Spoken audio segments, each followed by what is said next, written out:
Hello there guys, it's me Unstable Voltage and welcome back to the second episode of Hearts of Iron 4. We're just playing through the tutorial at the moment because one, I want to try and sort of show you guys a little bit of what the game is about, and secondly, because I haven't really played any of the previous Hearts of Iron games, I'm still learning how it works myself. So in the last video, we were mainly sorting out our infrastructure with buildings. We also managed to build an army, or group an army together, and we've basically set them a front line with Ethiopia and given them an attack order. Well, it's not an attack order, it is a offensive line down to Addis Ababa. So what it wants us to do now is to view our airbase. So we have an airbase over here. If we click on that, and we can see that we have a number of planes here. We've got some fighters, we've got some tactical bombers, and we've got some close air support. So in order for your troops to have a higher guarantee of success in battle, it is also important to give them the proper air support they may require. Air wings assigned to an air region can be sent on missions. Support air wings can be sent on the close air support mission, which will enable them to join land combat engagements.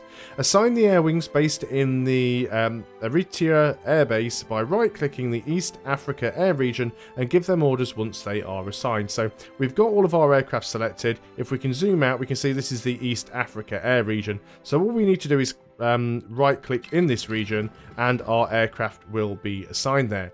Now we now need to give them missions. We can see these aircraft over here that are assigned to East Africa. So we have three types of aircraft: fighters, tactical bombers, close air support.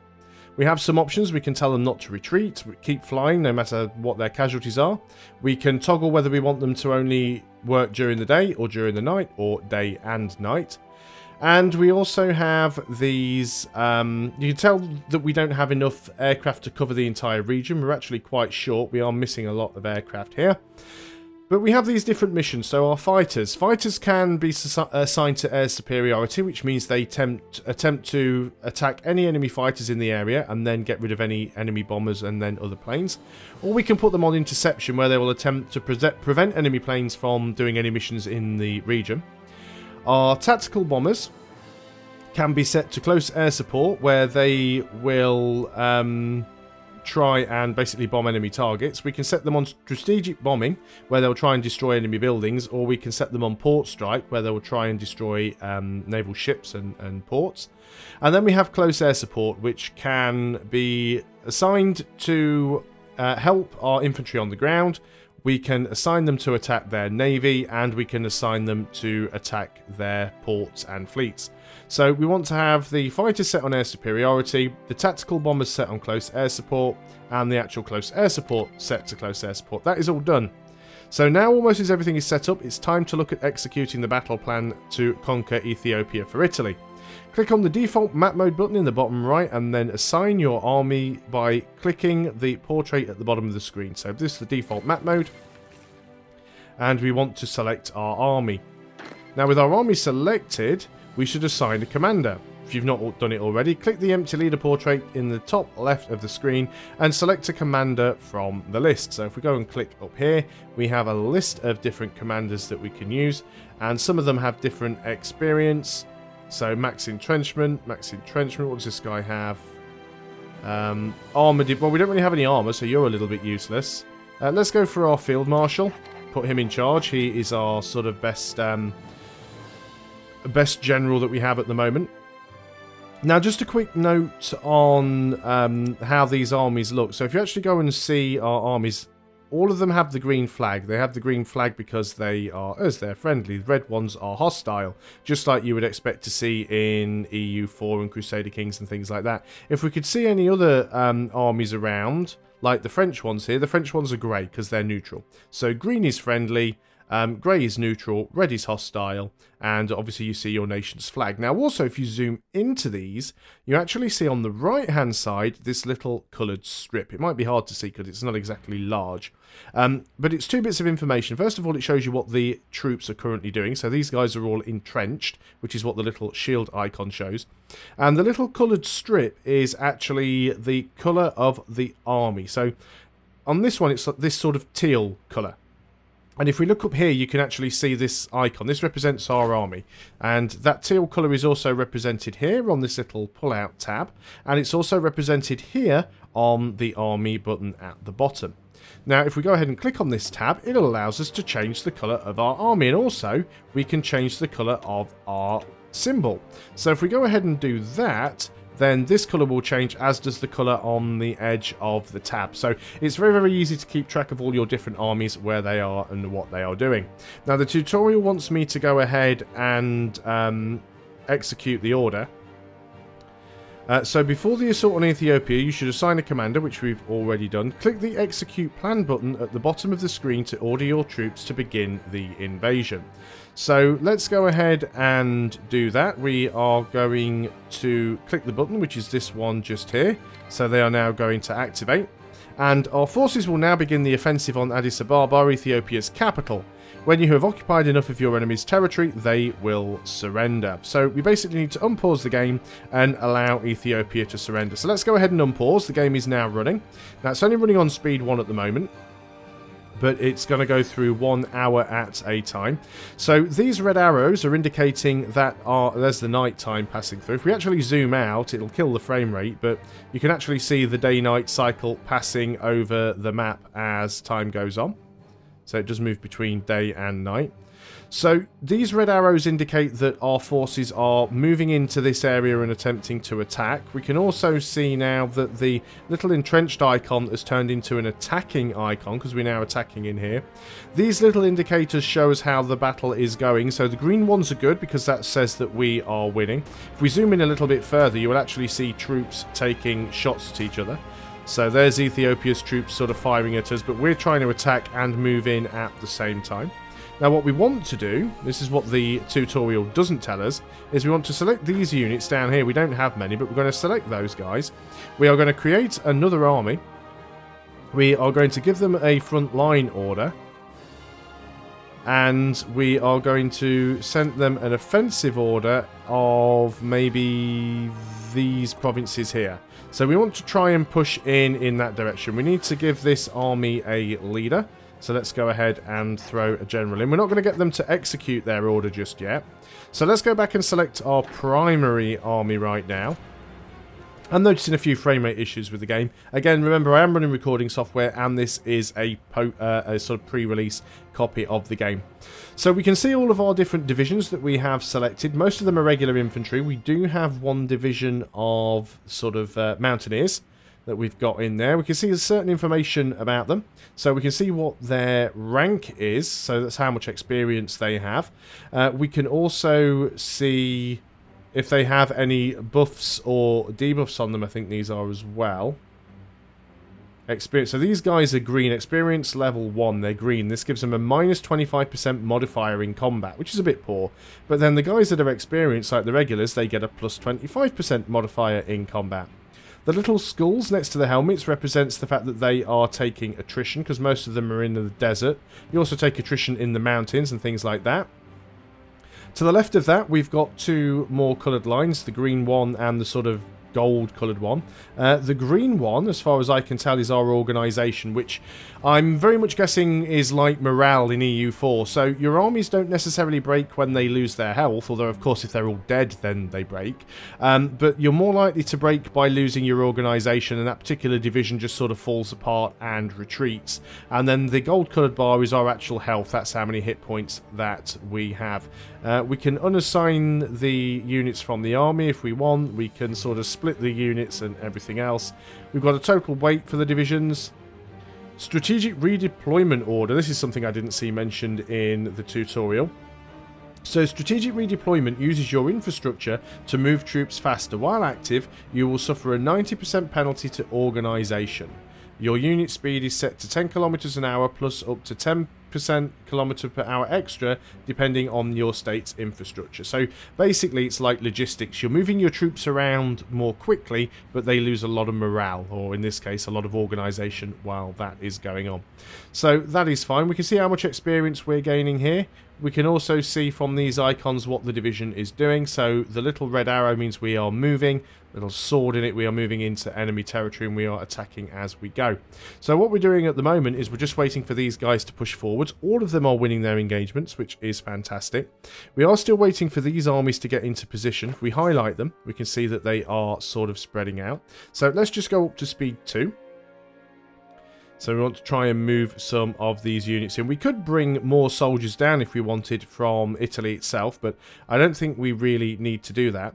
Now that we're actually at war, if we go ahead and have a look at our production now, you will actually see that we need more support equipment. There was one point where we were actually full on support equipment. We didn't need any more. Well, our artillery's doing quite well. We don't need any more artillery, so let's go ahead and just assign a single factory to artillery, and we'll assign one more factory to our support equipment, because we're only producing 5.23 a week and we need 79. It's just gone down to 78. And we'd also like to try and get some more infantry equipment as well, but we're getting it about as quickly as we can. We don't need the information on production lines anymore. So all we're trying to do at the moment is get Ethiopia to surrender. That is the plan. These guys are now showing a little green tick, which means we are ready to execute the battle plan. So we'll go and hit that, and these guys should start to move in. Can we actually recruit another division? Probably can. If we recruit you, can we add you here? No, because you are not our core land. So that is fine. We'll still have those guys working. I think that's fine. We'll have them queued up. Never hurts to have too many soldiers. Are you part of the army? I think you all are. Yeah, so they're all spread out. So we've got a front line. It is spread very thin. We are winning this engagement, and we are going to move in. Yeah, so that's fine. Now, we haven't really made any progress here. I'm going to go up to speed 3. I haven't really got used to the pacing of this game yet. Like I said, as this is my first Hearts of Iron experience, I'm still trying to work out what is going on. We've got an alert up here, which is missing equipment production. So, equipment required for air reinforcements, fighters. So, one thing you're going to notice at the moment is that that's close air support. We are working on them, we are building them, but we don't have any fighters either. So what we can do in here is we can build aircraft and we can go and work on fighters. We don't have any spare factories. We might have to unassign one from infantry equipment just so we can start working on building some fighters. Unfortunately, we don't produce them very quickly, and we could really do with some more factories. So what we could do is go into construction, and we could maybe unqueue some of these civilian factories, because we don't particularly need all that many of them there. And what we can do is actually build some military factories. So if we go back up and find Italy, so we've got military factories selected. So let's go ahead and build some military factories. So of course it will take a while to build these, because it takes you're limited to using your factories to build them, but we'll get them as quick as we can. We have actually built a couple. We do have 25 factories now. Not too sure where we gained the extra 5 from, because we only had 20 at one point. Oh, 5 from export. So obviously we're using other people's factories. So just like we can import stuff using our factories, we can export stuff and gain the use of other people's factories. So that will help with the production. So we are losing this engagement up here. Now, one thing that we can do if we choose to, and I don't know where my army has all disappeared to. There we go, we were in the wrong map mode. That's why I couldn't see them. We can manually select units. So I could select these units and I could right click over here and tell them to move into this position. We're going up against these guys quite heavily here. In fact, one of these units is almost, they are sort of very, very disorganized. Let's go ahead and, what sort of terrain do we have here? This is hills. What about this terrain? This is mountains. Let's take these mountaineers and move these mountaineers into this province if we can. It's not allowing them to move in. Not too sure why not. But if you guys can move in here. No. Oh, I think we've just split the troops up somehow. Will you move in? I think they're kind of committed to their order. A little bit annoyed that we're losing that engagement. But we are still pushing forward. What's going on down here in the south? Are we making any progress at all? We do have an airfield down here, but we don't have any aircraft at it, because I believe it's still in the East Africa region. So it's actually using the same aircraft that are over here. So we don't really have to worry about those. So that yellow exclamation mark is telling me that I can't move that unit where I wanted to. Let me go, and I think it's control and right click. No, control and click. So that's assigned them back to that order. So they are moving there now. So I've just assigned them back to the front line. They might move in here and help with this engagement. We still have 14 units, so some of them did take a little bit of a beating. These guys look like they're repositioning now. But yeah, attacking into unfavourable territory isn't a particularly good idea. Do we actually have any... we've got the division designer. I haven't had a look at this yet. This is the division designer. Let's go ahead and close that. So, I don't think we have any tanks or anything yet. You also see all these adjusters. So, like, for example, in the forest, you get extra defense and extra movement speed. In the hills, we get extra defense. In the jungle, get extra defense. In forts, you get extra attack. So, you get all of these sort of modifiers that you get on your units. I was just having a look to see... Set priority for equipment going to upgrade active troops compared to deployed queue and reinforcements. Well, yeah, that's fair enough. That's what should be happening, I think. What are these buttons? Upgrade to high priority. So that probably does need to be high priority. You don't have a location set yet, so I guess we'll go and deploy you somewhere over there. So these guys are still actually getting their equipment. Now, how are we going with production? Let's have a little look at that. So we're actually getting behind. We are starting to fill these orders now. We've got enough fighters and we have enough close air support. We still have enough artillery. We're still running out of infantry equipment very, very quickly. And support equipment. You can actually tell as well if you click on your... that's the Navy. We don't want the Navy. If you actually click on these guys, I think you can actually see if they are missing equipment. If we select them. Yeah, so if we select an individual regiment, you can see that these guys need 610 weapons. They only have 597. They need 30 support equipment. They only have 29. So they're a little bit under-equipped. So, we've got our first event that's happened, the remilitarization of the Rhineland. Germany has stationed troops in the Rhineland territory close to the French border in clear violation of the Treaty of Versailles. The local population cheered the German soldiers on, while the diplomatic reactions from France and Britain have so far been muted. It is no more than the Germans walking into their own backyard, a political commentator in Britain observed. Worrying. So, first of all, our national focus is completed. We'll go and sort that out in a second. And one thing you will notice up here... Why does it keep unpausing? No, it's paused. This little world icon here, this is the world tension. And basically what happens is when world tension reaches 100%, there is world war. Now, until there's sort of two camps on this. You've got the... basically, you've got the Axis powers who... don't want it to get to 100%, because as soon as it gets to 100%, the diplomatic nations can try and intervene. But the diplomatic nations want it to try and get to 100% so they can intervene. So we can see the world tension going on. It does go up and down as the game goes through. It actually explains it here. So world tension is the measurement of how heated the game has become. Certain countries will have a certain diplomatic actions locked until world tension is high enough. Generally speaking, the Axis powers want the world tension to stay low to prevent democratic countries from intervening, while the democratic countries want the world tension to be high so that they can intervene. So we don't have to worry too much about that just yet. It's only on 2%, very, very early into the game. Let's unpause and allow things to continue. We're still losing this engagement over here, but I'm hoping that we do manage to sort of push in and get something done. Our troops are sort of redeploying. I'm surprised our guys haven't actually pushed in down here on this side. I mean, are you guys even trying to move in? Doesn't look like you are. You're attacking in that direction. But the rest of you guys are just kind of sat quietly. But if you could push forwards, that would be fantastic. And, oh yeah, that was the other thing, national focus. So we finished the Ethiopian war logistics, so that will give us some naval bases and some more infrastructure. Now we have to work on the industrial effort. That'll take 70 days, and it will give us 2 building slots. Well, in total, 4 building slots and 4 civilian factories. So let's go ahead and queue that up.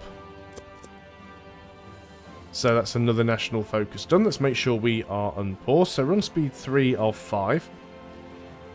And again, we still have missing equipment production. What's it saying we are missing now? We are missing tactical bombers. So some of our bombers are getting shot down. So let's go ahead and queue up a bomber. That's a naval bomber. Close air support. What are the bombers that we are using, actually? Our tactical bombers are Caproni. Yeah, Caproni CA-101. Can we build more of those? CA-101, yeah, it's the interwar bomber. So we want those guys. Again, we don't really have any spare factories, and we're really getting behind on infantry equipment. Can we unassign a factory from this? Can we put them on pause? Let's go and get rid of the artillery for now, and we'll use the spare factory to build the bombers. We're also doing okay on the close air support, I think. So maybe we want to cancel that and use the extra factory on military equipment. How are we doing on getting the next factory built? We're still working on the civilian factory first. So we'll want to get that done. And make sure we're on the right map mode. Now, we are starting to move in. You can see we've sort of flanked around on the right-hand side, and we have taken some territory. So we're already quite close to Addis Ababa, even though we are sort of losing this encounter up here. We have finished researching a technology, so that will speed up our tech research. It is still suggesting that we also want to pick up Construction 1. And I don't disagree. That seems like a very good idea. So let's go ahead and do that. Once again, make sure that we are unpaused. And we seem to be winning this engagement. I'm not entirely sure what this number represents. Maybe that's just how the control. Maybe it's in a percentage. So like we've got 85% of the control here. Again, none of this stuff is actually explained in the tutorial. There is a sort of a quick start guide that has been sent out to streamers and YouTubers alike, and I have sort of briefly read through it, but I'll give that a sort of proper read through a little bit later on. I did start reading through it, but as you'll probably know if you've played any Paradox games before, reading through a quick start guide or a manual or a wiki doesn't make a lot of sense until you've played the game at least once or twice, because otherwise you're just reading pages and pages of information telling you about buttons and menus and pop-ups and screens, and none of it makes any sense because you've never played the game. So after skimming through the quick start guide, I decided I'd jump in, try out the tutorial, learn the interface a little bit, learn some of the mechanics of the game, and then go back to the quick start guide and hopefully learn a little bit more from that. So hopefully we will get there. But we have gone well over the 20-minute mark, so I'm going to end the video here. Thanks a lot for watching, guys. I hope you are still enjoying Hearts of Iron 4. I'll see you guys on the next video, so until then, goodbye for now.